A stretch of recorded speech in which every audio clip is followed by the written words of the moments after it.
I have to find the right connections here. It's my job to find the connections, after all. After what I saw 2 nights ago, I have to figure something out, as this is much stranger than even I ever believed. My name is Maxwell Warwick. I'm an agent with the FBI, and I'm considered one of their top explainers.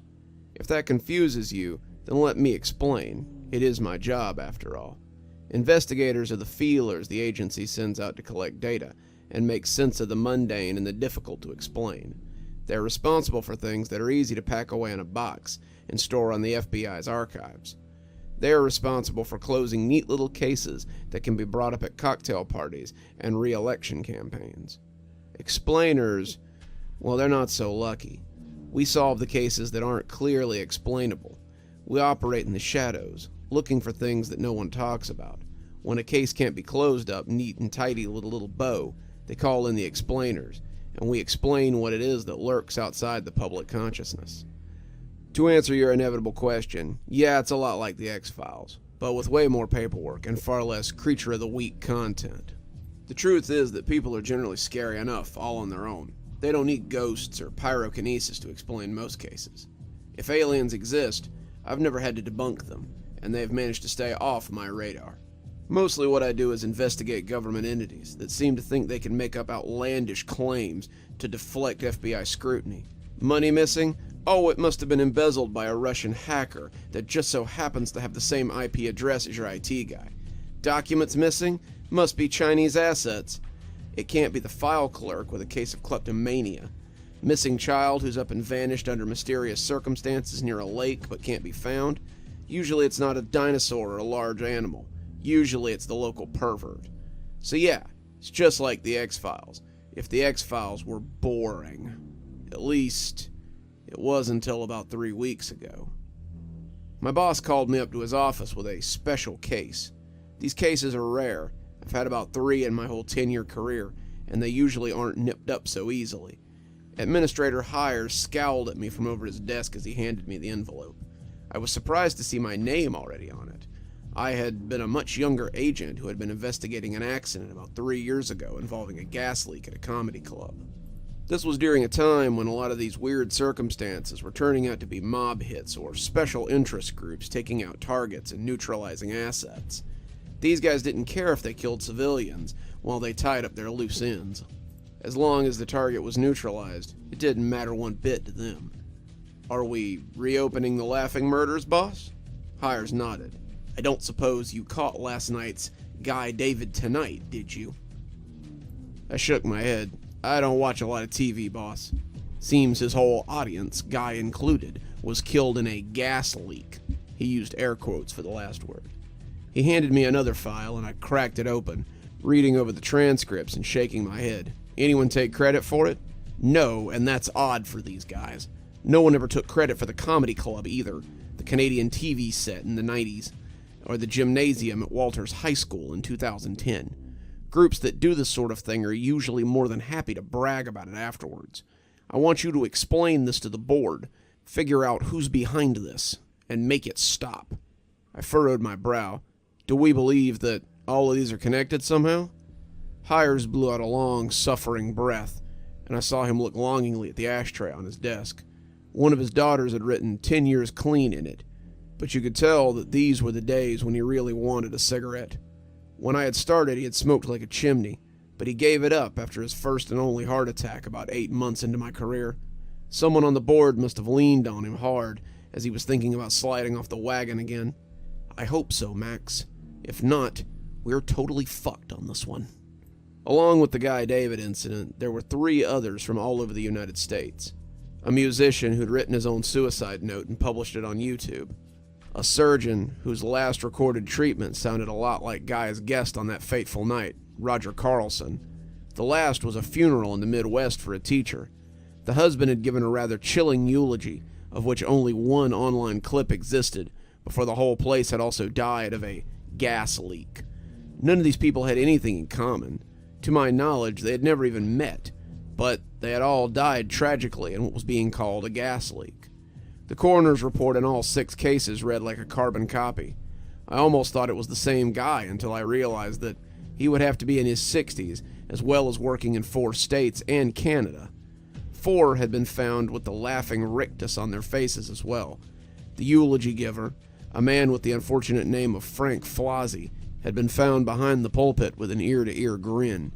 He had asphyxiated, laughed himself to death as his lungs cried out for air, and the others in the church had done about the same. Ditto the surgeon, found against the washroom wall with the only smile his friends said he'd ever worn, and ditto Frank Carlson when they'd found him in that closet. The comedy club and the guy from the Canadian studio were a little harder to explain. The Canadian studio, Escar Productions, had a body count in the double digits, but both Mark Ayers and Kenneth Merst had survived. The fireman who came to the scene found them in a broom closet, catatonic, but still alive. Some 20 years later, though, Mark had committed suicide. They found him with a gun shoved in his grinning mouth, and Kenneth had been found in his bed, asphyxiated and smiling like an idiot. Another apparent gas leak, but 20 years after the studio leak. Had Kenneth been the asset they were trying to get rid of? Who would want to kill a kid that bad? Were they trying to tie up loose ends? Why wait so long? Then there was Justin Moore, the comedy club survivor. He had escaped in the nick of time, just like the kid on the high school leak. A year later, though, he had been found in his bed at the hotel he worked at, dead from asphyxiation. They said he'd been smiling, his stomach muscles bruised, his lungs almost collapsed from the spasming laughter as he died. They all seemed unconnected, yet the connection was their death. The only survivor, Shahid Perot, lived in Connecticut. Maybe he had some answers. I boarded a plane, and 12 hours later, I was sitting at the kitchen table in Shahid's apartment. The poor guy looked rough. His eyes almost looked like someone had punched him, and I could see him furtively glancing around as we sat drinking coffee. The apartment didn't look like a bachelor pad, a woman's touch apparent throughout, but when I inquired about her, he gritted his teeth and said she had left to see her mother. If they were broken up, it wasn't long ago, I'd wager. Look, I know this may be difficult to talk about, but can you tell me about that day in the gymnasium? He jumped, startled, this clearly being the last thing he'd expected for me to ask him about. Why do you want to know about that? I'm working a case, and the events you went through are very similar to the events that have happened in these cases. So far, you're the only survivor of these events, and your testimony could be key to establishing a connection. He shook as he drank his coffee. He looked more like an old man than a kid, not even in his 30s. He stalled, and I let him. This was likely the most traumatic event of his life, and rehashing it with a complete stranger was probably not how he wanted to spend his Tuesday morning. But I had the badge, so it was my job to dredge up these old traumas and reopen these old wounds. What a great job I have, right? It was the class presidency speech. I was nervous. I hadn't slept well the night before, and I was nervous, okay? I got up on stage and started talking, and the people started laughing at me. Laughing? Why? Did you say something funny? No, he shot back and looked at the corner before tracking back to me. I wasn't a popular guy in high school, and, well, people laughed at me sometimes. I started getting nervous, and then I saw that everyone was laughing. Their faces were stretching into smiles, and their skin was turning black, and I just ran. I ran and I ran until I got home. I didn't even know about the gas leak until later that day. I collapsed on my front porch, and my mom took me to the hospital. I was the only survivor of the incident, to my knowledge. Most of the senior class was wiped out, and I think I was one of 5 that graduated that year. His description of the smiling faces had made me think about the victims and how they had died. All of them had died smiling, died laughing, and that couldn't be a coincidence. This kid had dodged a real bullet, that was clear. But what was the connection between all of this? They all had died laughing, died in different states and different times, but they had all died in the same way. This was no coincidence. I thanked him and rose to leave, but he stopped me and went to get something from his bedroom. He came back with, of all things, a graduation announcement. It declared the reunion for the class of 2010 would be held at 7 p.m. that night for all the graduates. The picture looked like it had been taken in the gym, but the floor was black, and the message at the bottom almost sounded sinister, given the events that had happened there. The picture looked a lot like the file picture I had of the gym floor after the incident. Bodies lying around, grinning at the ceiling. See you soon. was printed at the bottom. Given what the picture was missing, it made my skin crawl for some reason, and I couldn't quite put my finger on why. "When did you receive this?" I asked, flipping it over and checking the address. "About 2 weeks ago. Can you see them?" He almost whispered the last bit, as though he was ashamed and terrified of my answer. "See what?" I asked, flicking it back over. "See the... Never mind," he said suddenly. He made excuses then, saying that he had to get ready for work, and made it pretty clear that he was done entertaining me. He showed me out, and I gave him my card in case he thought of something else. The door slammed shut behind me, and I wondered if I'd ever talk to that kid again. It was a weird thought to have, apropos of nothing, but it followed me down the hallway and out to my car. I started driving back to the airport, but turned into a hotel instead. I didn't feel like I was done with this case just yet. I took a room as I started reading through the case files. Shahid had wanted to tell me something important, but he'd been afraid. Afraid of what? Afraid I'd mock him? Or afraid that I would believe him and something would come after him? I went back to the statement of the 2 boys from the Canadian studio. The youngest, Mark, had mostly been silent throughout the interview. The other one, though, he'd been very vocal about the strangeness, the dark creatures that had come in and caused the whole incident. He had denied any sort of a gas leak, saying that these dark creatures were the cause of all of this. Then, 20 years later, he'd been taken off the board. I then looked at the comedian's profile, but he had never actually spoken to the police or anyone. In truth, they believed that he had died in the club until they found him dead later. Could he have come across these creatures as well? There was no other mention of these creatures in any other report, so I decided to watch Jarrett's last video before his death. As the video started, he clearly looked off camera. His face was a mask of fear and anticipation. I had seen Shahid do the same thing while he sat at the table, and the look was a little too familiar to be ignored. I kept watching, looking for clues as he played out his final dirge. The song was long and halting, his heart sliding over the strings as he belted out his final words, and in retrospect, it should have been obvious what he intended.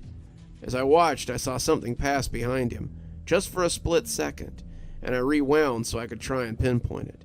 Going frame by frame, I finally caught it, and it chilled me to the bone.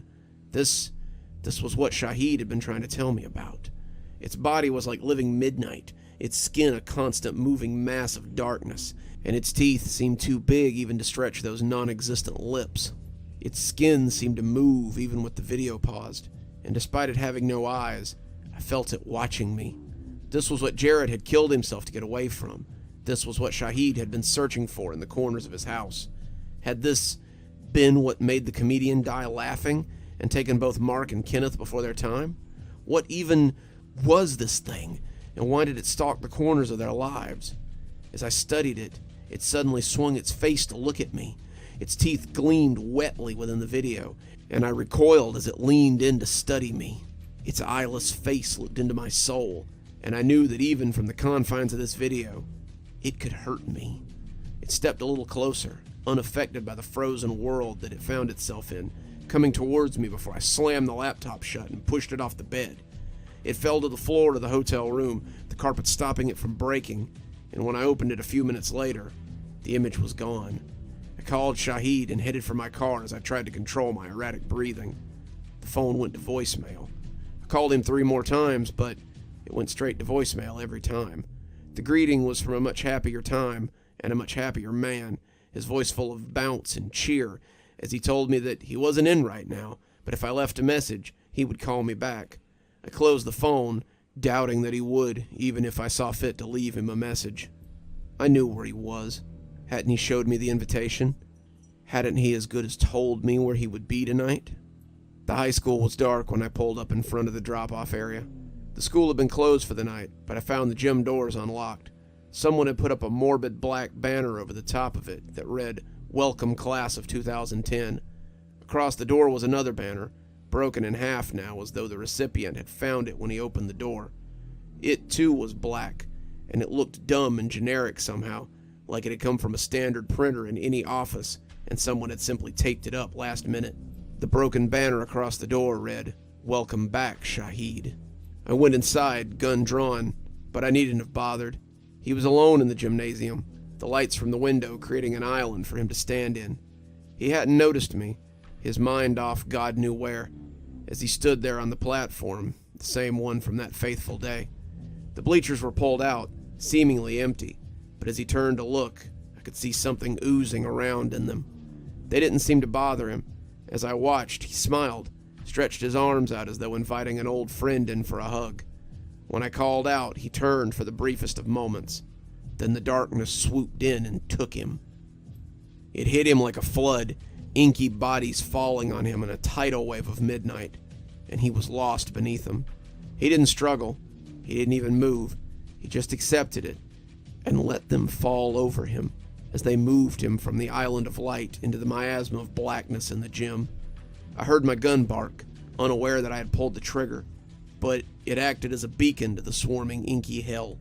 They turned towards me, uniform and as precise as a military color guard. They flowed at me like a raging river. I was panicking, lobbing shots at them, but I might as well have saved my bullets. The tide rose, nearly touching the ceiling, and fell on me like a clenched fist. I swirled inside them, feeling the urge to laugh, but trying to put it aside. If I laughed, they would have me, and I did not want to be had. I was blind, deaf, my mouth made dumb by the dark rush, and I suddenly was swirling before an all-too-familiar face. The masses looked mostly the same, sleek black heads and grinning faces, but I felt sure that this was the one I had seen in the video. Was this the alpha creature? Was this their leader? Did they have concepts like that? He cocked his eyeless head and seemed to contemplate me. For something without eyes, I felt judged like I never had before. He wasn't judging whether I was tasty. He was judging whether I was dangerous, whether I was worthy. He was judging my merits, my worthiness. This was no brainless creature. It did not consume needlessly, and if it wanted me, it would have me. It did not fear me, nor did it fear any creature. These things were old. These things, they were above such concepts as fear. Thankfully, I was found wanting. "Go away," it hissed, its voice like a serpent at the bottom of a deep well. "You are not for us, but if you interfere, we will take you where you do not want to go." It threw me with the black mass that held me, and I sailed through the void as its alien strangeness overpowered my senses. I woke up in my hotel room as my phone began to blare. It was my boss. "Hires, the witness from the school incident's been taken. This isn't some terrorist group. It's a thing. It's taking people for some reason. And Warwick, what the hell are you babbling about? Whatever it is, it'll have to wait. I need you on the first plane to Atlanta. There's been an incident in a local court case that fits the MO. I need you there yesterday." I looked at the phone, breathing heavily. Another one? What the hell was going on? A court case would be a pretty public spot for something like this. Would the creature risk giving itself away like that? "Boss, I need you to listen. I don't have time, Warwick. I have my own fish to fry, and you have a plane to catch. Get on it." Then he hung up on me. I slid the phone into my pocket. It appeared I was heading to Georgia.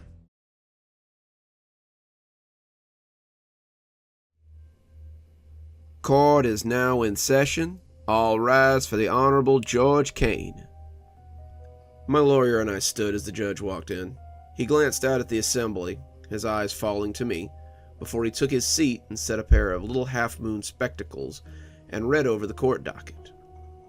I watched him as he looked over the case information and couldn't help but catch the glance he shot at me. I knew who he was. They all did. But they didn't realize that they were about to see the last thing any of them expected to today. They were about to see me walk away scot-free. Court is now in session. Case 2274, State versus Murphy, the bailiff read, stepping back and looking at the judge. "Prosecutor, you may make your opening statements." The prosecutor for the state was tall, his suit looking like it must have cost a fortune, if they charged by the foot, that is. And when he rose, you would swear he topped out at 7 feet. I'd been expecting they would send an older man, a more seasoned prosecutor, but this guy looked like he was barely 25. He turned his back on my lawyer and I, addressing the jury in a soft, cultured voice, that seemed at odds with his size. Ladies and gentlemen of the jury, it is well known that on August 4th, 2018, Emma Parker was hitchhiking up Route 12 after exiting her boyfriend's car after the two had a nasty spat. She was then picked up by Mr. Alex Murphy as she neared the number 24 off-ramp. Her body was discovered in the rest stop bathroom near Decatur 2 days later, a rest stop that Mr. Murphy had been seen dropping her off at. Mr. Murphy's vehicle also contained hair follicles and traces of blood from the victim. Given the proximity of Mr. Murphy to the crime scene and the evidence present in his truck, we will prove beyond a shadow of a doubt that Mr. Murphy is the murderer. I scoffed quietly as the man sat back down. Beyond a shadow of a doubt might be a little challenging. All the evidence they had was circumstantial at best, and I knew it. They would have an easier time proving I hadn't killed her. My lawyer would have little trouble getting me out of this, so I could get back to business. Back to the business of hunting. Defense, you may make your opening statement. My lawyer approached the jury, and I found myself glaring at him as he left. This Weasley little fuck had cost me way more than I felt comfortable with, but if he got me off, then it would be money well spent. He had talked a big game in his office, telling me about the clients he'd gotten out of jail and the cases he'd won. But I had a feeling that most of that was puff and blow. He did not convey the same level of confidence the prosecutor had, but I barely needed him to. The case was open and shut. They had nothing on me, would have nothing on me, and we all knew it. Now, he just had to convince the jury. Men and women of the jury, the accusations leveled against my client are egregious. The victim's blood and hair in my client's truck were there not because of his actions, but the actions of Mr. Chadwick Rolls, who I notice is neither present nor in police custody. Furthermore, there is evidence in my possession that will clear my client without a shadow of a doubt. Ladies and gentlemen of the jury, I intend to strip the artifice of this case away and reveal it for what it really is. Incompetence. Incompetence on the part of the Georgia Highway Patrol and an active witch hunt for my client. Make no mistake, his innocence will be proven by the ending of these proceedings. The little insect sauntered back to me like he was the biggest rooster on the yard, and I couldn't say he hadn't earned it. The retainer I had been forced to pay him was well worth the speech I had just heard. His eloquent words and well-presented facts had almost led me to believe I might be innocent. If I hadn't been the one who had choked that girl to death as she came out of the stall, I might have believed him myself. The trial proceeded slowly. The prosecution called Officer McGinnis to the stand, that big bulldog that worked for the Highway Patrol, who painted me as a thug and a drug mule. He told a tale of 7 other girls he had found dead all along Route 12 and 14. They had all died along my route, a route that was taken by many different people, but specifically me when I was making deliveries. Eyewitnesses said that I had interacted with several of these women, had been seen offering rides to 2 of them in fact. They had all been dumped along the side of the road near the truck stop where Emma Parker had been found strangled to death. My lawyer objected to this, claiming I had never been formally accused of these crimes, only a suspect before being released due to lack of evidence. Evidence. Pfft. As if they'd ever caught me with evidence. I wasn't an idiot. I burned their clothes, I cleaned my truck after every kill, and I never let anyone see me dumping the bodies. As a delivery driver, I keep weird hours. These hours are conducive to my work. Need to dump a body? 3 a.m. is an excellent time for it. Need to clean your truck out? Car washes with self-service areas are extremely empty before daylight. Need to burn something? A fire in the woods doesn't draw a great amount of attention early in the afternoon. I knew when the best times to dispose of evidence were, and the best ways to do it. I'd had a lot of practice. The judge let my lawyer's objection pass, wanting to know what this had to do with the case. The state's lawyer claimed motive and my alleged ties to the other murders. All the girls were young, 18 to 22, brunette, slim. This, he claimed, would prove that I had a type. Again, my lawyer claimed this was circumstantial, and the judge agreed. The officer exited the stand, and the attorney began his next gambit. I sat back comfortably, seeing this for the fishing expedition that it was. I snapped back to attention when I heard someone behind me laugh. I turned my head, seeing a pair of girls whispering to each other not too far off. Were they laughing at me? No one laughed at me. I had killed people for laughing at me. Emma Parker could have testified to that. She, as well as a few of the other deceased, knew it was a bad idea to laugh at me. My first victim, a girl in the 4th grade, had made that mistake and paid for it. One of the boys in my class had decided to pull my pants down in gym, displaying my tighty-whities for everyone to see. The whole class had laughed, but she had laughed loudest. Helen Darren, a brunette with pigtails that nearly touched her shoulders, had been red-faced and guffawing as I tried to pull my pants up, tears spilling down her face. Oh, but I'd had the last laugh, hadn't I? We took the same route home every day, and when I wrapped my hands around her throat and pulled her into the woods, her face turned red again. She fought some, but I had surprised her, and she wasn't as strong as I was. When she stopped moving, I hadn't known what to do initially, but I figured it out pretty quickly. I'd gotten lucky that time. A freak blizzard had befallen the county the next night, a blizzard in October of all things, and the winter that year was brutal. They hadn't found her until the snows thawed in May, and by that time, any evidence I might have left was gone. My lawyer's objections brought me back from my revelry. Objection, Your Honor. The evidence presented is counter to the accounts given by my client and the coroner. The coroner's report states that the head wound was old. She had received it before being picked up by the defendant. As such, the presence of blood and hair in the cab is circumstantial at best. The judge allowed it this time. Smarmy prick. But I had to say I was pretty impressed by this dweeb. He might have looked like a Simpsons character, but he had the heart of a lion somewhere under all of it. Who knew? Maybe I'd even let him buy me a beer once all this was over. Maybe I'd have even made him my next victim, if he wasn't a dark-haired dweeb. They trotted out some old lady who'd seen Emma get into my truck then. The bitch actually said, when my lawyer asked, that the head wound had been there when she saw her, so there went that little theory. I was just a good Samaritan, someone who helped people. Then they had found some attendant at a truck stop who saw me put her out, but also thought he saw my truck there too a few minutes later. I tried to play it cool, but that was news to me. I didn't think anyone had seen me double back, but if he had, he could screw up my whole trial. The laughter dragged its spidery legs across the back of my neck, and I jerked around to see who it was. The girls were looking forward, listening to the witness, and I couldn't see anyone else mugging back there. Who the hell was laughing? My life could be on the line, and someone was freaking laughing. I'd kill him. I'd choke the life out of him. No one laughed at me. No one laughed at... Mr. Miles, can you tell me the license plate on my client's vehicle? I turned around again. I hadn't even heard the dweeb move. The hick on the stand scratched his head and finally shook it. No, sir, I don't suppose I can. What does the defendant's truck look like? Well, it's a deep blue cab with a silver trailer. Thank you, Mr. Miles, for describing every truck in the Lemary fleet. Thank you for describing thousands of trucks on the road today. Did you see my client climb out of the truck? Well, no, did you witness him strangle Mrs. Parker? The man seemed flustered. Jesus Christ, no, of course not. Then I move that this man's statement be expunged. He cannot properly identify my client's vehicle and did not witness the murder of Ms. Parker. The witness identified Mr. Murphy's truck from a lineup successfully. The prosecutor snapped back. The judge banged his gavel and told both of them to be quiet. I just smirked. This wasn't going well for them. So far, the prosecution was looking pretty incompetent, but that was to be expected. The whole operation had been pretty incompetent from the get-go.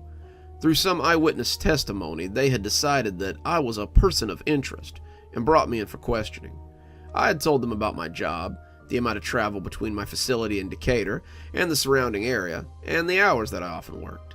As I sat there telling them little tidbits, they had no idea they had caught the killer and were getting ready to let him go. There was a lot of traffic up that route, a lot more trucks than just mine on the road, and after some probing questions and an inspection of my cab, they had no choice but to turn me loose. I had thought that would be the end of it. The prosecution trotted in a forensics expert, citing the blood and hair found in the back of my cab to be proof that I had been in possession of the body. I was trying to listen, but that skeletal snickering just rankled me. I suddenly turned my head, scaring some old blue hair behind me who was listening, and scanned the crowd for the source of the laughter. Nobody laughed at me. Emma had learned that, hadn't she? For the briefest of seconds, I thought I saw Emma, her brunette hair hanging limply and her face still purple and lifeless. But the person was gone a moment later. I jumped when my lawyer touched my arm. "Hey, be cool. The judge is looking at you. What the hell are you doing?" I looked, and sure enough, the judge was looking directly at me as the forensic guy made his case. I straightened myself as my lawyer rose to cross-examine, trying not to look as angry as I felt. After I'd killed Amber Hodges, I began to notice some extra scrutiny. Highway patrolmen followed me a little longer and seemed to show up when I was making deliveries. I lost several prospective victims because they were always sniffing around.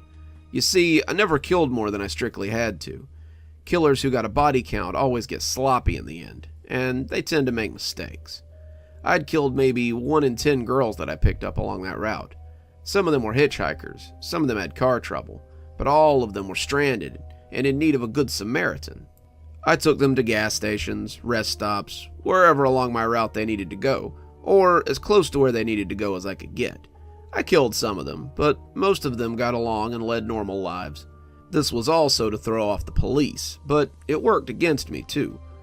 One of them had seen me pick up Amber Hodge, but they hadn't seen me put her back out again. Before I knew it, I was at the police station again. They had tied me, somehow, to several of the other girls. I had picked them up, but no one could confirm that I had dropped them off again. They had found many of the dump sites near my route, but had found no evidence tying me to the site. At this point, all they had to go by was the fact that I had picked them up, and since the officer hadn't bothered to follow me all day, they were forced to cut me loose. They found it very clear, though, that I was a person of interest in this case, and that made me cautious. I had gone 2 months before killing again, and Emma wasn't even intended to be my next victim. But she laughed at me, and that had forced my hand. My lawyer asked the forensics guy if he'd seen the body of Emma Parker. He said he had, and it had been strangled to death with a belt left at the scene. My lawyer nodded and asked if he had seen the head wound that she had received earlier that day, a head wound that had not killed her. The forensic guy seemed a little taken aback by this, but said he was aware of the head wound. It was well documented, that head wound, so I figured he had been instructed not to bring it up unless he really had to. "And are you also aware that this head wound was not, in fact, the result of my client's actions, but the actions of her boyfriend, Chadwick Rolls?" The forensics guy nodded, looking defeated. "My client also allowed her to sleep in the back of his truck, which is why there was blood on the sleeper bed in the back. Ms. Parker laid her head down, getting the blood on it, and provided you with a reason to hassle my client." The prosecutor objected, but my lawyer abated and came to sit down. The prosecution rested then, and my lawyer rose to begin his own list of witnesses. His list was short, 2 people, and he was clearly looking for an easy win in an early day. I wanted to be mad about this, but honestly, I couldn't fault the guy. If he could get an easy win, why not take it? The courthouse was quiet as he called his first witness, and that was the only reason I heard the cluster of chuckles that erupted from the assembly of observers. I tried to ignore it, hearing them chatter and squawk, but it really galled me. How dare they laugh at me? I wanted to hurt them. I wanted to see their faces and make them regret ever having thought they could get away while laughing at me. I composed my face, though, seeing the judge watching me, but I felt an entirely irrational rage building in me. In a move that seemed to stun the crowd, the lawyer called Chadwick Rolls to the stand. Chadwick swaggered up to the stand, his polo shirt already stained as it strained against his sculpted chest. He had taken my lawyer's advice and not worn his cap, but still had a pair of expensive sunglasses nestled amongst his short brown hair. His khaki pants had been ironed and his shoes had been shined. He could almost pass for a respectable person. He looked miserable. My lawyer asked him to state his name, and the frat boy gave it as evenly as he could. I suspected he might be hungover, might even still be drunk, and found my anger bubbling again. The stupid punk couldn't have even stayed out of the bottle long enough to clear my name. This kid was playing with fire. My lawyer asked him about the events of the day in question. Chad told the story how he and Emma had been arguing. He may have pushed her a little against the window, and when she saw that she was bleeding, she had gotten out and refused to get back in. Chad had followed her for a while, telling her how sorry he was and to get back in, but she had refused and just kept walking up the side of the road. Chad had left then, not having time for her crap, and driven back to campus. He had heard the next day that she was missing, He had not seen her get into my truck. The prosecutor got up to cross-examine him, but there wasn't much to act on.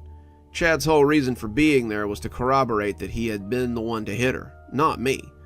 If he could prove that she had been wounded before she got in my truck, then it might help to cast doubt on my ability to have murdered anyone. My lawyer had promised amnesty for Chad if he helped us. The two had been fighting, and it wasn't as if Emma had filed a report or anything. He climbed off the stand and slouched away, shooting me a dark look as he passed. Guess he was mad I'd axed his ex. Then, it was my turn to take the stand. The crowd murmured when I was called, but I climbed up to the box as though I hadn't a care in the world. I smiled out at them as I sat there, already confident that I would be going home tonight, and on the hunt again by tomorrow. This would be like a good roller coaster, hours of wasted time for a 5-minute ride, followed by the exhilaration of escape. I could already taste my freedom. Mr. Murphy, in your own words, could you tell us what happened on the day in question? I found her walking along the side of the road alone. She looked drug out and kept sliding her hands up to hold her head. She fit my profile, pretty, brunette, young, but I had already decided not to kill her. I pulled up next to her and offered her a ride.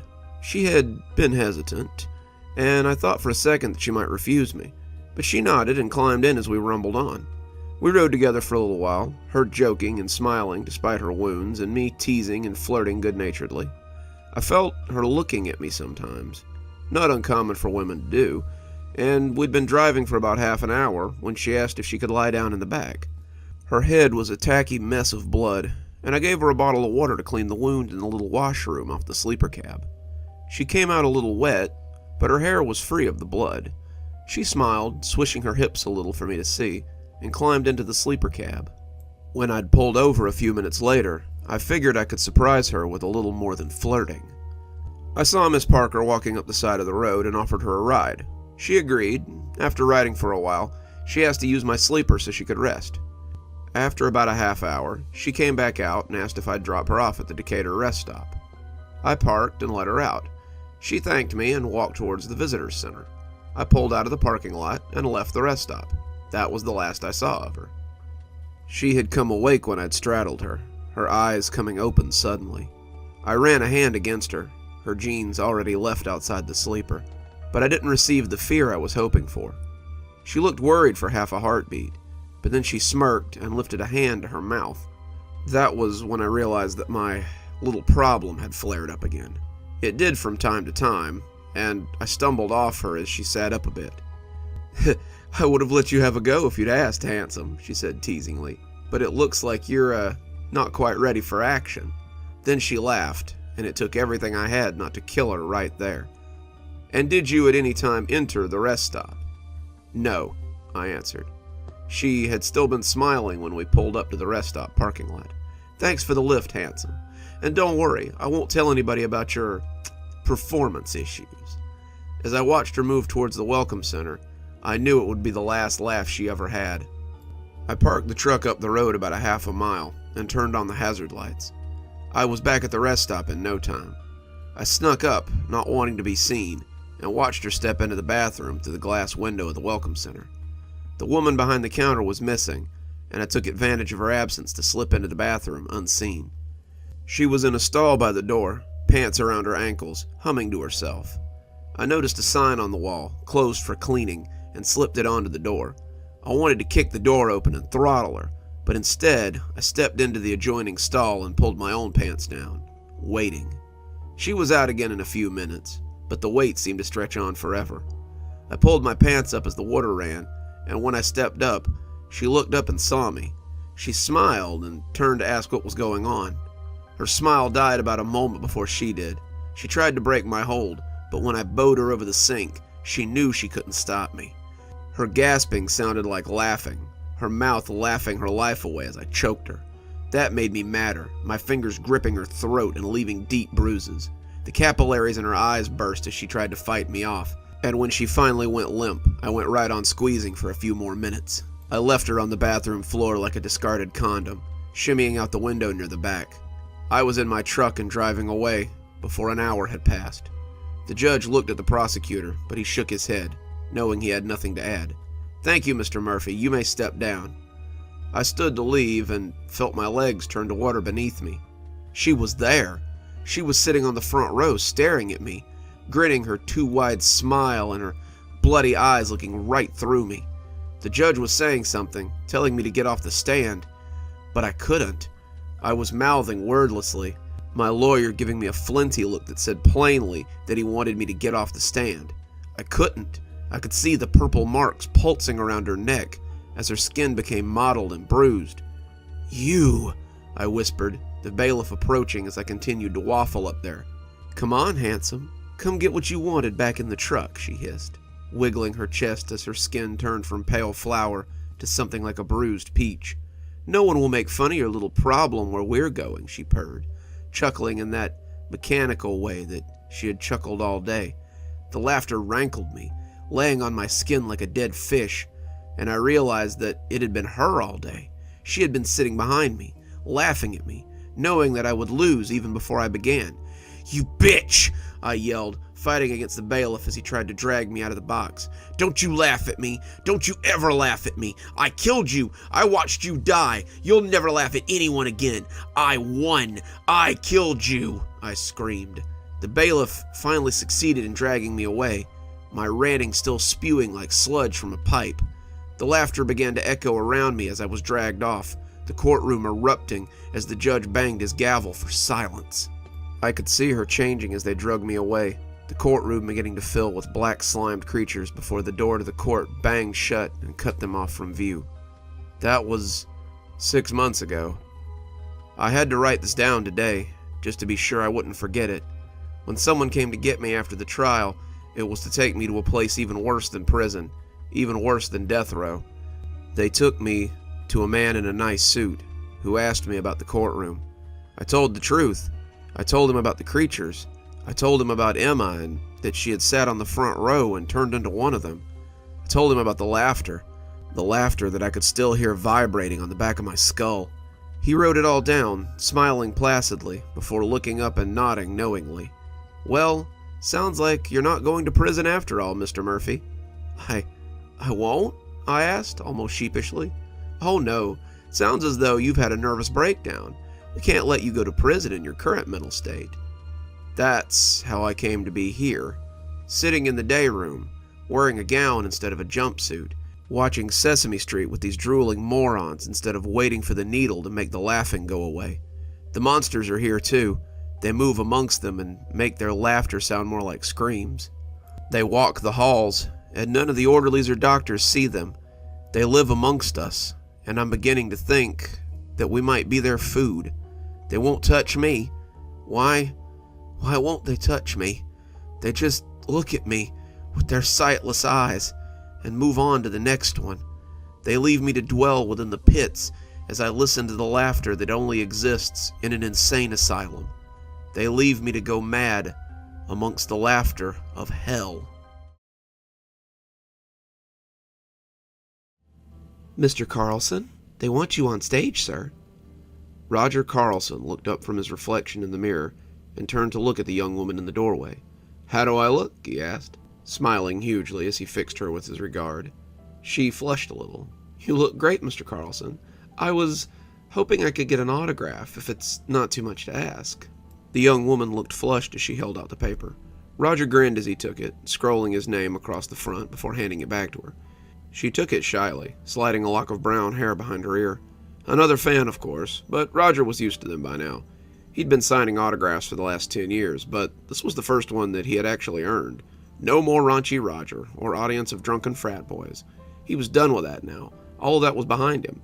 Maybe now he could bask in the light of honest fans who weren't just here for the juvenile humor. Maybe now he could do some serious work, something they would take seriously.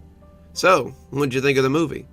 "Oh, it was okay. I've been a fan of you for a while, though. I used to love your stand-up." That took him back a little. The general consensus from female viewers had always been pretty negative. Raunchy Roger had been beloved by stoners and drunks, and his humor had followed suit pretty well. The character had been great when he'd been doing stand-up, and it had followed him through the last 7 years as the studio he worked for pumped out dumb movie after dumb movie. Raunchy Roger Goes to College, Raunchy Roger Private Eye, Raunchy Roger and the Booby Trap, on and on and on. He wasn't used to girls telling him they liked his work. She looked like she wanted to say more, but at that moment the band picked up and she flushed, looking a little flustered. "I think they're playing you on. Knock 'em dead," she said. Roger gave her a wink and walked towards the stage. The crowd erupted into applause as he came out, and Roger basked in the warm regard as he walked towards the couch. The manager had been adamant about him doing this talk show circuit. Guy David was his first stop, and if he made a good impression here, he could keep making the rounds and pumping his new movie. This was no raunchy Roger flick either. He had starred in a serious movie for once, and he needed it to do well. He desperately needed to move out from under the shadow of raunchy Roger. Guy came out to shake his hand, and as he sat, he heard a chorus of male voices yelling, "Raunchy Roger!" from the back row. He gave them a polite wave and turned his attention to Guy. "Here on my couch tonight, we have a real legend in the world of comedy. Raunchy Roger himself, Roger Carlson, everybody." The applause were twinged with some boos this time, but Roger felt it was the same level of appreciation as before. "Thanks, Guy. It's a pleasure to be here." "So you went from starring in a series of B-list movies that appealed to college kids and habitual drunks to starring in a major box office smash. What's that like, Roger?" Guy's teeth gleamed whitely in the overheads, and Roger felt almost blinded. Guy wore the same dark blue suit he always did. His graying hair swooped back in one of those Johnny Carson imitation doos that he had worn since the first show. Guy was a relic. He had been on his show since the late 70s, and he showed no signs of going anywhere. Roger imagined that there was probably a girl or two in the wings getting ready to snipe his career, but maybe she would wait until he was done with his interview if he was lucky.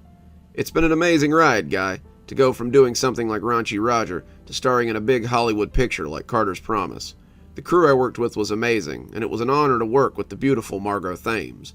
A wolf whistle came from the back, and the crowd laughed. "Speaking of Miss Thames, you two appear to have some real chemistry on screen. Anything there with you two?" The crowd made some oohing noises, but Roger ignored them.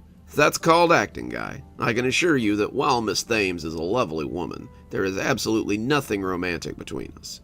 That had been by design. Roger had been lying in a bathtub in New Mexico last year, mostly filled with his own vomit, and had looked up stuporously to see his agent, Claude, sitting on the toilet, with a long, suffering look and puke drying on his shirt. Roger had been time-traveling again, which was what he called it when he got blackout drunk, and he had been hitting it hard last night. He had come out of his stupor quick enough when Claude had told him that he'd been giving him CPR for the last 10 minutes. That was a wake-up call. "You need to sort yourself out, Roger. I'm tired of hauling your ass out of the fire. I'm your agent, not your mother. The next time you decide to self-destruct, don't drag me down with you." Roger had cried, tears cutting through the grime and puke, and Claude had put a hand on his shoulder. "Let me help you, Raj. Let me help you get out of this loop." Claude had dropped him off at rehab the same day.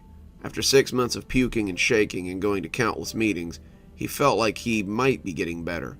After 6 months, he had been ready to leave and see if he could maintain this new sober life of his. He had made a promise to himself in rehab, a promise that he would do better. Raunchy Roger was not the cause of his problems, but he was a symptom. Raunchy Roger liked to party. Raunchy Roger liked to sleep with anything with a pulse. Raunchy Roger liked to abuse prescription medication. And if he was going to get his life back together, he had to cleave from Raunchy Roger. When Claude had come to him with a script for Carter's Promise, he had made it clear that he couldn't Roger up the set. Rogering up something was a word Claude had used for ruining it, and Roger had agreed. He had drank nothing stronger than orange juice and water, kept up his workout routine, and put nothing stronger than aspirin in his body since coming out of rehab. A set would have access to the things from his past. Working on a set again would be the real test of his mettle. In the 8 months of shooting, he'd been tempted, but he had not succumbed.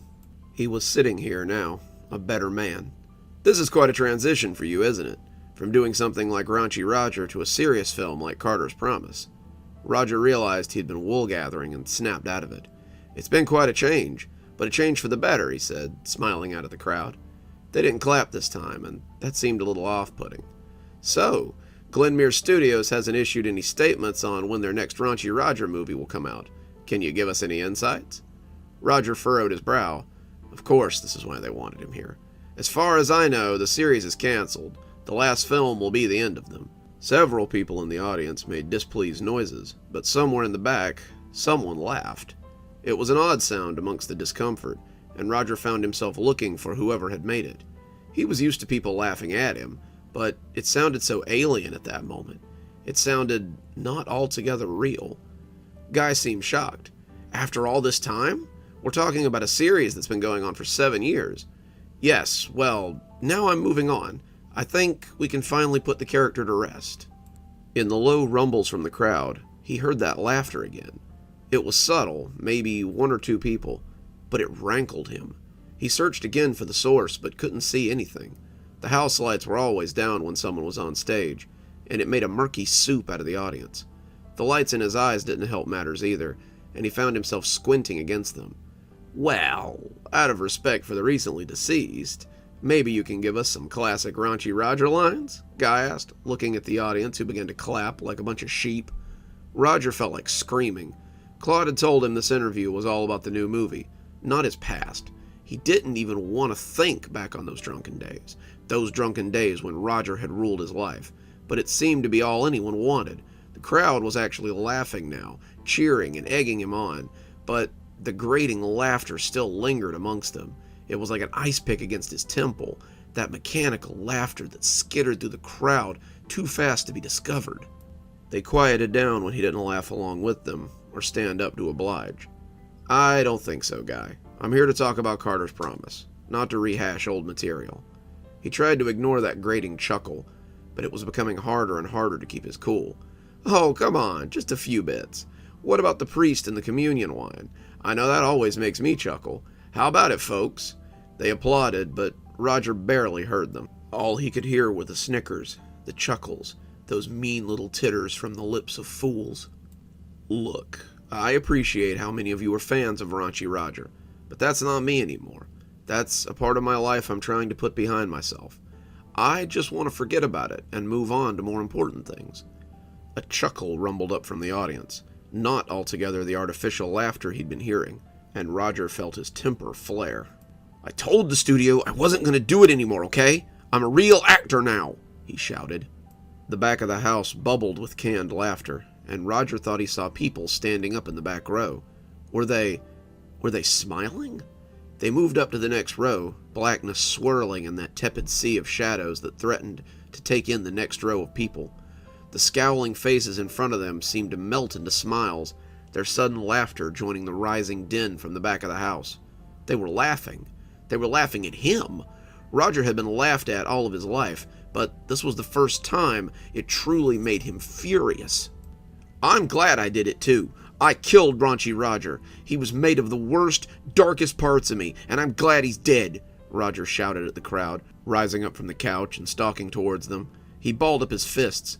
They couldn't come and hear about his new project. They all had to pick the meat off the carcass of his old work. They wanted to hear the joke about the lesbian sisters, the nun who moonlighted as a dominatrix, the menacing priest he had barely escaped in his youth, and all those Raunchy Roger classics that had transcended his stand-up and made it onto screen. Roger, you maybe should calm down a little. I'm not doing it anymore. Do you hear me? I'm not dancing for your amusement. Raunchy Roger was a misogynistic prick, a cancer that had to be removed. I'm a better person now. The crowd erupted into a flurry of canned laughter. They were really laughing at him now. They were mocking his suffering. They were mocking his journey. He had escaped a life that meant to kill him, and these assholes were mocking him. They didn't have the slightest idea what it was like to live under the shadow of Raunchy Roger. They didn't have a clue what it felt like to step out from under that weight. I'm a real actor, he screamed, not some clown that struts about to make you laugh at his antics. I moved on. Maybe you should move on too. But the closer he got to the crowd, the more he noticed them change. The blackness tore through them like a disease, and what had begun in the back was now rioting through the middle and working its way to the stage. The crowd, buried in that hazy blackness, grinned at him with 2 wide smiles and 2 white teeth. They leered at him, jumping seats and coming forward in a horror movie shuffle of propelled bodies. Roger backed away a step, almost tripping on the rug that stretched over the stage. He could hear the canned laughter ripping through the whole studio, and one of the band members began to chortle even as Roger backed away. The chortler fell over suddenly, his drum set falling with him, and he convulsed as the laughter was ripped from him and became the same mirthless screech that ran through the crowd. Guy began to giggle behind his desk, the laughter bubbling up painfully as Roger turned to run. The tide of laughter oozed behind him, and he ran for the exit door as fast as he could. He bumped into the pretty receptionist who had wished him luck, already doubling over as her skin began to mottle and run, and Roger felt fear move his feet as he charged for the door. He hit it like a fullback, but bounced off as the door refused to open. He slammed into them again and again, but they wouldn't budge. He turned, running down the hall for the side door, but the laughter was already coming up that way too. He was trapped. He had nowhere to go. He had to get out of here, and he saw the broom closet and dived inside. He sat amongst the mops and cleaning implements, his back against the wall, with a mop handle stuck under the door to keep it shut. Outside, he could hear things moving, hear their laughter as they got closer and closer. He dug his phone out and tried 911. He had to get some help. Someone would surely come to help him. The number rang, and after 12 rings, Roger hung up. He called the police, called the fire department, and finally called his manager, Claude. Claude picked up on the third ring. "Roger, what's wrong? You're supposed to be on stage." "Claude, something's going on in the studio. People are trying to attack me. I need help. He trailed off. What did he need? "You. Who would be trying to attack you? You're Raunchy Roger," he said, laughing a little as he said it. "Everyone loves you. Why would anyone care enough to hurt someone like you?" He broke into laughs between every word, his laughter cutting and jagged as it seemed to tear his throat apart with its intensity. He howled like a beast on the other end of the phone, and Roger could imagine him gasping his sides as he laughed his life away, on and on. His laughter sounded like the lunatic chorus you hear out the asylum window. It sounded like the laughter, Roger imagined, you'd hear in hell. The voice that came back on the phone was very different. It was liquid, oily, but still recognizable. It was a voice he knew as well as his own. How many times had he cultivated it on stage? How many nights had he talked to himself in just that voice? Roger found himself talking to Raunchy Roger, and the realization made him shudder. "Why would anyone care if you lived or died, you stupid hack? They all want me, Raunchy Roger. No one gives a crap about whatever little movie you're managing to spew out. You might as well come out and embrace it, bucko. I'm not going anywhere." His voice was backlit, overpowered, drowned out by the laughter that suddenly bubbled up from the phone, and Roger sat against the wall as the laughter on the phone matched the laughter approaching the door. He suddenly snorted and covered his face with his hands. He couldn't help it. Something about this situation was suddenly just so damn funny.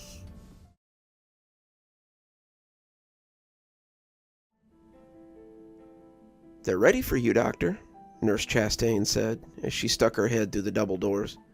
Dr. Clyde didn't look up from his wash sink, where he stood mentally preparing himself for the coming surgery. Dr. Clive, just docked to the nurses in his OR, started every surgery by reminding himself that he was the hand of God, sent to cure the sick and heal the living. He was God's instrument, and he must help those in need so that he might fulfill his purpose. He finished his cleansing ritual and stepped through the same double doors the nurse had just exited. The gleaming surgical suite was awash with men and women garbed for surgery. The nurse stepped forward, gowning and gloving Clive as he stepped closer to the table. The trays were laid out just so, the breather nearby, his patient prepped and ready. Clive took a moment to glance up at the theater seating around the top of the sunken operating room and saw Steiner and Merkel, along with a few curious onlookers, sitting and observing as he began. Then he cast his gaze still higher as he basked in the radiance that flowed down from God like manna from heaven, coming through the glass ceiling above the gallery. St. Mercus Hospital was one of the few hospitals in the country with an operating theater. The administration thought it was good for business, letting guests who desired witness surgeries beyond anything they could ever imagine.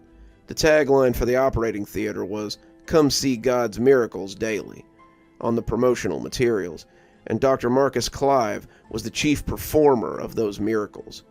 He made eye contact with Dr. Steiner and had to remind himself not to wink at him. He was above such baser gloating, even if it would really get Steiner's goat.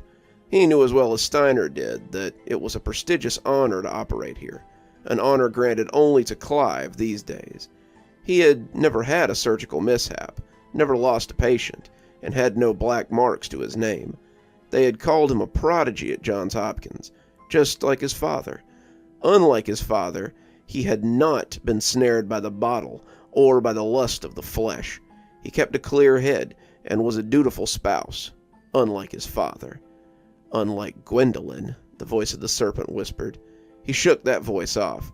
That was the voice of darkness. What do we have today?" he asked Nurse Breacher.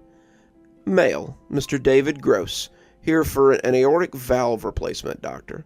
Clive smiled behind his mask as he held out his hands for the scalpel. He could have done this procedure in his sleep. "That was inspired, Doc. I don't think I've ever seen a replacement go that smoothly." Clive washed his hands, closing his eyes as he spoke the ending of his mantra.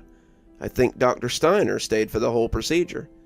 He could almost see Nurse Beecher's smile as she spoke.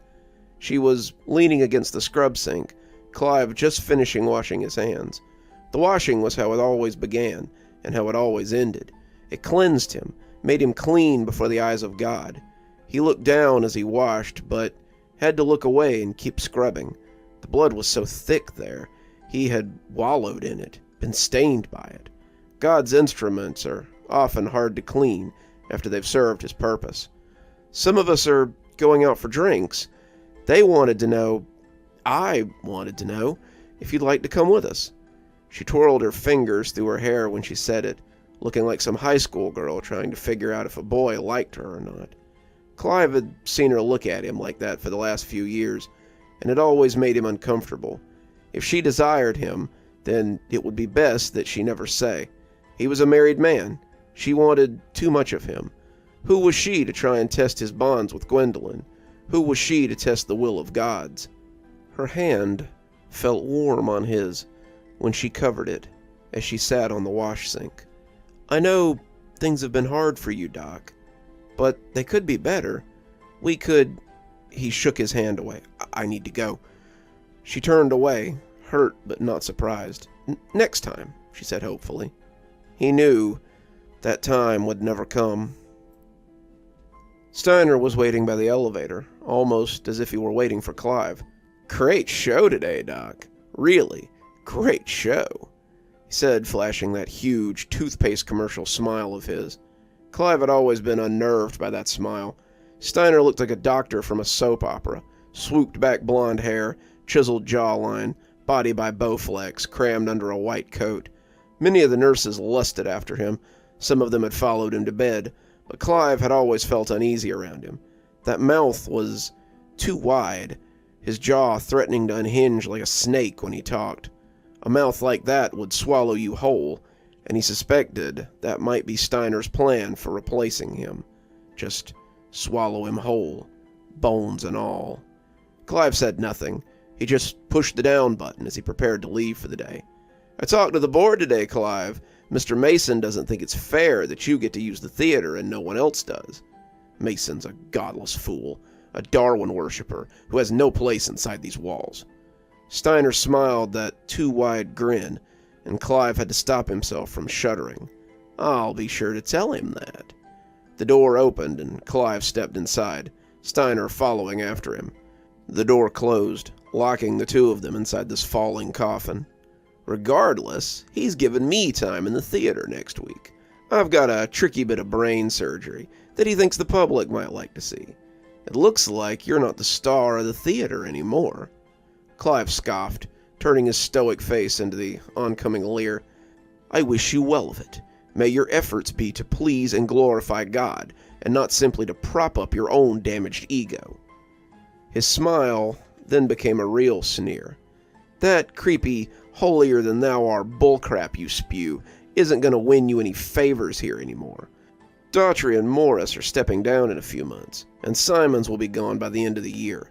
Clements is a weak-willed snail, and Mason will be free to move in some individuals with a less narrow outlook. Your days are numbered, Marcus." Clive didn't flinch from the sneer. Daniel never flinched within the lion's den, and certainly Steiner was no lion. He and Merkel could hover over him as he worked, but they'd gained nothing for their efforts. Clive was above the judgment of man. He answered only to God, and God's will would be done. If that is the will of God, then I shall bow to it. Steiner scoffed. You can use your God as a veil for your pompousness, but the rest of us can see what it really is. Pride cometh before a fall, Doc, and your fall will be long indeed from atop your high horse. When the doors opened, Steiner pushed past him and skulked out into the hospital at large. Clive let him get a dozen paces away before leaving for the parking garage. It was late afternoon, and the autumn leaves scuttled across the parking deck like skeletal rats. He walked through the rows of cars to the service elevator and took it down to the sub-basement. The maintenance men had looked at him like he was crazy when he'd asked them to put his spot down there, but Clive didn't want to park his BMW somewhere with high traffic. The car was his pride and joy, the first vehicle he had bought after becoming a doctor, and some days he felt like he loved it more than his wife. It was almost a decade old, but the chrome still shined, the paint was still immaculate, and the engine purred as if it had been the first day he'd driven it off the lot. The doors opened on the sub-basement, and Clive was pleased to see that his was the only vehicle here. He walked across the concrete tomb, one of the lights flickering overhead, and stood halfway to his car when he thought he heard the same skeletal scraping of leaves. He glanced around. Surely there were no leaves down here. No wind either, even if there were. He was 5 floors underground. The sound of his sensible shoes clocking on the pavement must have been what he heard. But as he started again, he stopped after hearing the same noise. It sounded strange in this place, but the noise sounded like laughter. Not real laughter. It was that false laughter that polite or rude people make sometimes. He had known people in his career who would laugh at any joke in just that way, if it came from the lips of a superior. It was false, a lie, and Clive had never stooped to such since becoming a man. He was still convinced that it must have been his shoes, the clump of his heels somehow making that sound as it bounced off the shadowy corners of the garage. But as he approached the car, he became less sure of it. As he approached his comfortable BMW, he could almost feel someone's eyes on him. That scuttling, skittering laughter blew like a wind across the pavement. He clicked the key fob as it got closer and closer, seeing the lights blink and hearing the cheery horn toot. He took a step towards the car, meaning to get in, then turned suddenly to confront whatever prankster thought they were funny. No one would scare him, whether it be in the light of day or the darkest tomb. He was God's instrument, an extension of his love and mercy, and he would not stand for being hounded by some cat's paw of Steiner's or Mercer or Mr. Mason himself. He turned and found no one behind him, just an empty garage and his uneasy breathing. He closed the door behind him as he climbed behind the wheel of his car. He felt comfortable behind the wheel. He felt in control again, and he pulled out his phone to check his messages before driving away. He had asked Gwendolyn if she intended to come to Mass with him tonight before going to wash for surgery. She hadn't gone to Wednesday Mass since the miscarriage. That had been a dark day for Clive, a dark day for both of them, but he had seen it as a sign that it wasn't time for him to have a child. When the time was right, God would bless him with one. Gwendolyn had taken it very differently, having a lapse of faith and a general stagnation of her relationship with God and the church. That had been a year ago, though, and it was time to get back in the Lord's good graces. It was time to stop all this dalliance and get back on the righteous path. Her response had been short. Go without me. I have plans. Clive thought of asking who these plans were with. The gardener, her tennis coach, her fitness instructor, some stranger that she would drag into their marital bed to satisfy her lust. His fingers hovered over the buttons to do just that, but instead, he put the phone away and started the car. Gwendolyn would come back to the fold eventually. She would see the error of her ways, and he recoiled in his seat, his knees hitting the horn as his brain tried to make sense of what he had seen. There had been a face outside the window, an eyeless, inky black thing with grinning teeth and a too wide mouth. That mouth reminded him a little of Steiner, and he felt his breath hitch in his throat as he looked back to confirm what was imprinted on his memory. It was gone, though, when he turned back. The only thing reflecting was his own haggard face. He shook his head. Maybe he'd been working too hard lately. Maybe all this was starting to catch up with him. Maybe it was time for a break, a chance to relax and reflect. He shook the thoughts away. God's instrument never rested. He pulled out of the parking garage and turned for St. Dominic's. He needed to bask in the glory of God before returning to the Sodom that his home had become. He arrived home just as the front door opened, and Gwendolyn walked out with her personal trainer. They were mooning at each other, hand in hand, and as they came onto the wide front porch, their hands slipped from each other's when they saw his car in the driveway. Clive had never bothered to learn the man's name. He was one in a long line of lovers that his wife had brought home over the past year. He didn't linger on the front porch. He said his goodbyes and was pulling out 30 seconds later. Clive prayed daily that wasn't the only pulling out that he was doing. He also prayed that she was being safe, if not smart. She was waiting for him on the porch as he sat in his car. Clearly she wanted to talk, to put his mind at ease, that they were just friends, or he was just here for his session, or some other excuse. He looked in the rearview mirror to be sure the man had left, and cringed away before turning to look in the back seat. He was panting as he scanned the back, eyes darting like a scared animal. The thing from the garage had been there, had turned and grinned at him, but now there was... He jumped, hitting his head on the ceiling as someone knocked on the glass. It was Gwendolyn. "Are you okay?" she asked, her voice muffled by the glass. "It looked like something startled you." He killed the engine and stepped out of the car, sending his wife stepping back so the door didn't hit her. "I'm fine. I see your plans went well." She followed in his wake as he walked towards the house, timid and unsure. "Randy came over for a private session, since it's hard for me to make it to the gym these days." Clive commented as he walked into the house. "You're home early," she said awkwardly, as the two of them stepped into the grand old house that had once been Clive's childhood home. "Service ended at 8. It's now 8:30. I'm home exactly when I should be," Clive said icily. "You're the one who's late in sending your plans home," was what he wanted to say. She had made him a cuckold, and all he could manage was passive aggression with her. He paused in the entryway, looking into the living room where his father's chair still sat.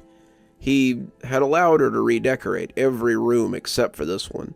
The couches, the old photos, that canary yellow rug his mother had loved so much, and of course the tan leather chair that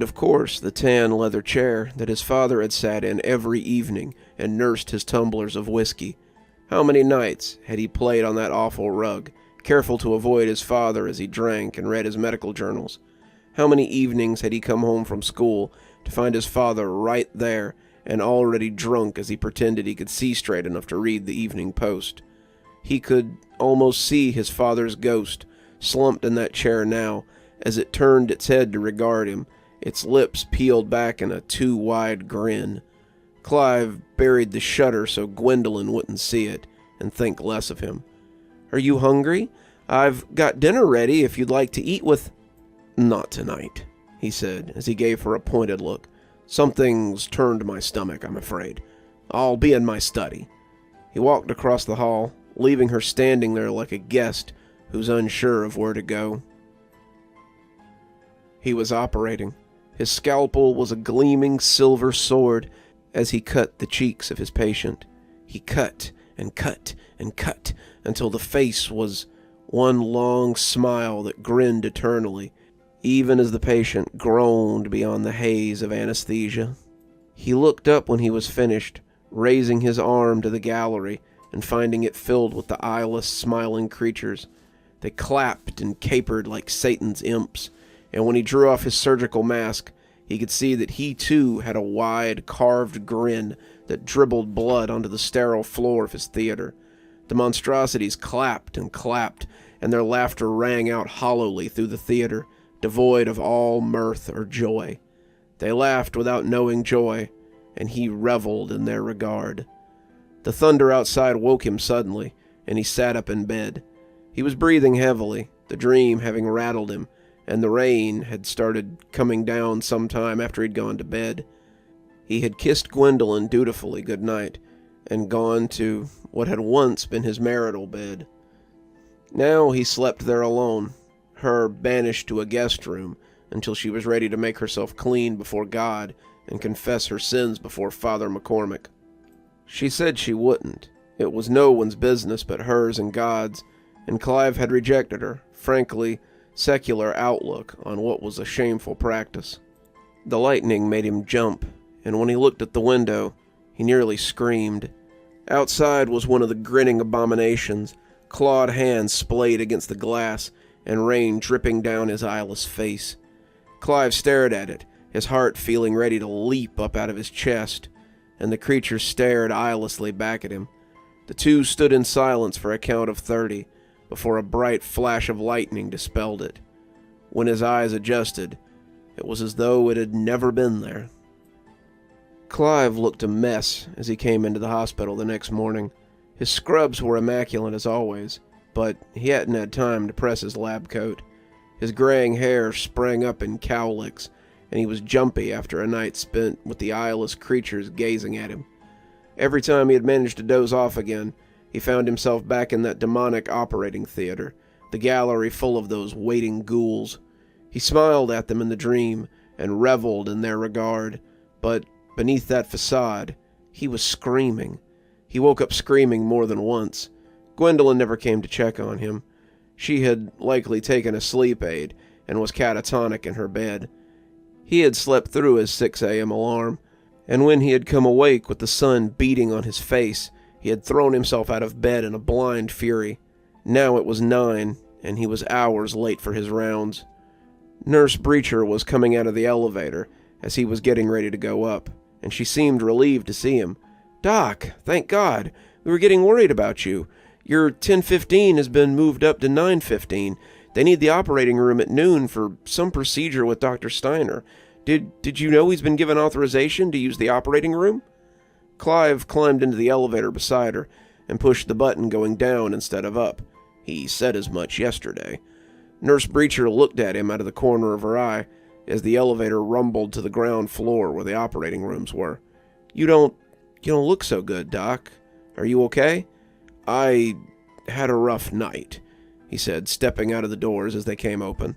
The last thing he wanted to do was step into that operating theater that he had spent most of last night in, but the room was his domain, and he'd be damned before he'd let Steiner or those faceless boogeymen take it from him. Those words would prove prophetic. He hung up his lab coat, telling Nurse Beecher to get everything ready for his gastric debridement, and set about washing his hands. He spoke the words as he always did, a prayer to God to make his hands steady and his mind clear, but the words were muddled as that canned laughter from those creatures swept across his mind. He tried to dispel them, tried to exorcise them from his thoughts, but they just wouldn't go.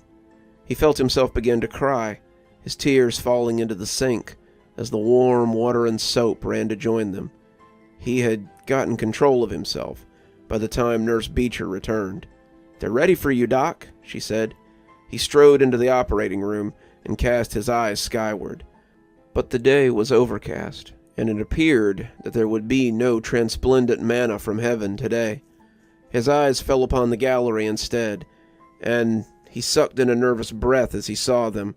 Not the creatures, of course, but Snyder and Merkel and their dear sainted Mr. Mason were all sitting up there with a handful of guests and staff on break. They sat on high like a jury from God, judging him, trying to catch him slipping. He straightened himself and set his mind to rights. God's instrument did not slip. He made sure the patient was ready, a 55-year-old with a GI tract full of tumors, and began his first incision. He had opened the chest cavity, the room as silent as a church, when someone in the gallery laughed. Clive paused, almost dropping his instrument had it not been for the textured surgical gloves he wore, and put it out of his mind. The second chortle was worse. It sounded like fake laughter, like sitcom laughter, like the sitcoms Gwendolyn watched in the den sometimes that never appealed to him.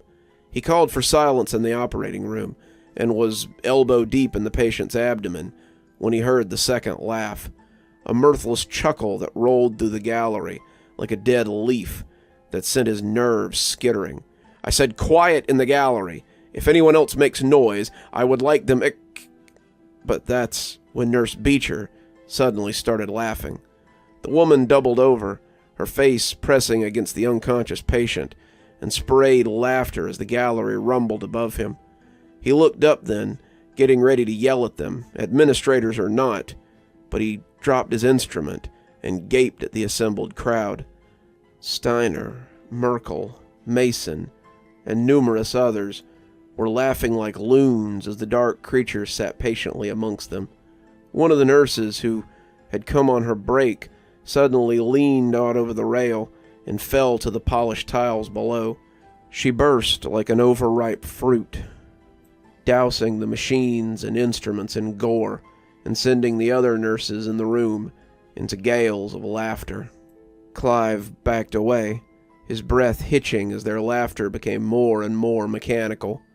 They lost that rosy laughter, their human mirth drained from them as they laughed their lives away. The laughter echoed off the walls, bouncing against the glass ceiling and ringing eerily throughout the operating theater. Clive put his hands to his ears, reminded of the time they had went to a mental hospital when he was in med school. The inmates had laughed just like that, laughing despite the horrors they lived in daily, and Clive had heard that laughter in his nightmares for weeks after. It was the laughter of the clinically insane. It was the laughter of those trapped in hell. Then the man on the table sat up, his guts spilling out as he chuckled and laughed, and Clive felt his bladder let loose as he turned to run. He made it to the wash-up room, his hip striking the sink and sending him spilling. But when he tried to push the door open, it wouldn't budge. He threw his body at it, his hip aching when he hit it, but the door would open for nothing. Clive finally slid down the unmoving portal and sat with his back to it, watching the shadows of those imps coming for him through the foggy glass of the doors beyond. He began to pray, hoping God would show him mercy. Maybe God even did. Who's to speculate on the merciful nature of God, after all?